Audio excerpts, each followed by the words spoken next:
আসসালামু আলাইকুম বন্ধুরা, আজকে আপনাদেরকে দেখিয়ে দিব কিভাবে ছোট বাচ্চাদের পয়সাটা পেটিকোট কাটবেন। ওইটা আমি দেখিয়ে দিচ্ছি। আমার এখানে কাপড় টোটাল কাপড় আছে 1 গজ। তো 1 গজ দিয়ে আমি পেটিকোট কাটিং দেখিয়ে দিচ্ছি। তো পেটিকোটের লম্বাটা হবে আমার 27 প্লাস হচ্ছে কোমরটা হচ্ছে 25। তো আমি এই মাপে এটা কেটে নিচ্ছি। এটা হচ্ছে আমার বাজারে যেভাবে মার্কেটে যেভাবে ইটা থাকে কাপড়টা থাকে ওইভাবে আছে। এটাকে আমি জাস্ট একটু বাস করে নিচ্ছি, জিনিসটাকে একদম খুলে নিলাম। খুলে নিয়ে পরে একটা ভাঁজ দিয়ে নিচ্ছি। পরে আমার দরকার হচ্ছে 27 ইঞ্চি লম্বা। তো 27 ইঞ্চি লম্বার এখানে হচ্ছে 1.5 ইঞ্চির আমার কোমরের পট্টি দিব। যেহেতু 27 ইঞ্চি লম্বা তাই 25.5 আমার কাপড় নিয়ে নিতে হবে। বন্ধুরা, কাপড়টা কেটে দিলাম।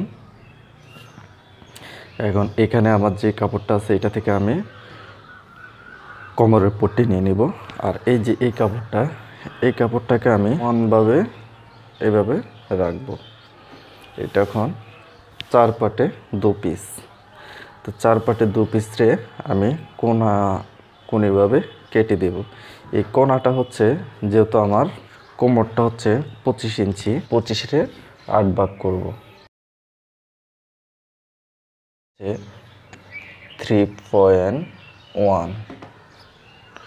তো এখানে আরও আমার এক্সট্রা যোগ হবে 0.25।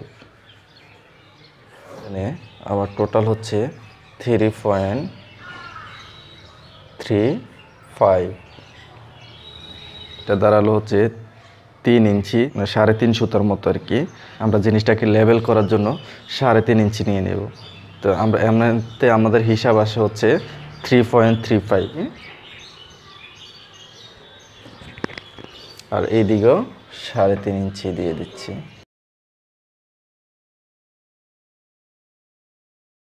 বন্ধুরা দেখতে পাচ্ছেন কাটা কমপ্লিট। এখন হচ্ছে আমার এইখানে হচ্ছে 2 পিস একদম বরাবর আসছে। আর এখানে হচ্ছে আমার 3 পিস কাপড় আসছে। তো এটাকে আমি 4 পিস করে নেব। এটা এই দিক দিয়ে জোড়াটা কেটে দেব।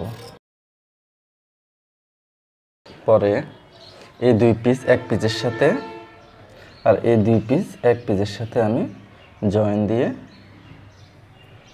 নেব, নিয়ে সেলাই করে দেব। তার আগে আমার এই যে আড়াআড়ির যে কর্নারগুলা একটু শেপ দিয়ে কেটে নেব, তাইলে জিনিসটা আমার সুন্দর হবে।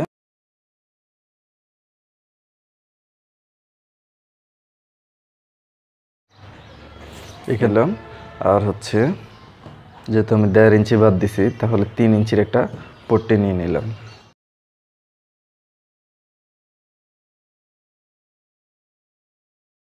বন্ধুরা, এটা হচ্ছে আমার কোমর পট্টি। আর এদিক থেকে আমি 2 পিস পিতার কাপড় নিয়ে নেব।